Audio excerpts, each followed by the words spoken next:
முதலில் மதுவை மனிதன் குடிக்கிறான், பிறகு மது குடித்துக் கொண்டே இருக்கிறது மனிதனை. ராஜாஜி, குமாரசாமி ராஜா, ஓமந்தூர் ராமசாமி, காமராஜர், அண்ணா, பக்தவச்சலம் வரை விலக்கி வைக்கப்பட்டிருந்த மது.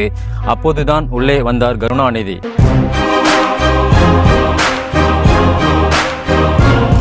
மது விலக்கை விலக்கி வைத்தார். 1971 ஆகஸ்ட் 31 சட்டப்பேரவையில் ஒரு பேரறிவிப்பு செய்கிறார், அரசு மது விற்பனை செய்யும் என்று.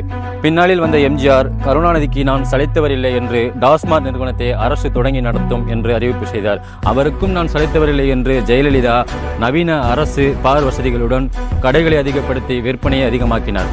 முதலில் ஆண்டு வருமானமாக 26 கோடியாக இருந்த மது விற்பனை தற்போது 48,344 கோடியாக இருக்கிறது.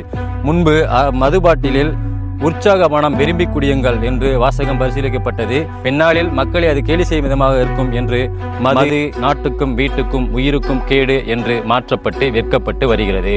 என்னென்ன அதிகாரிகள் பண்ற கூத்து!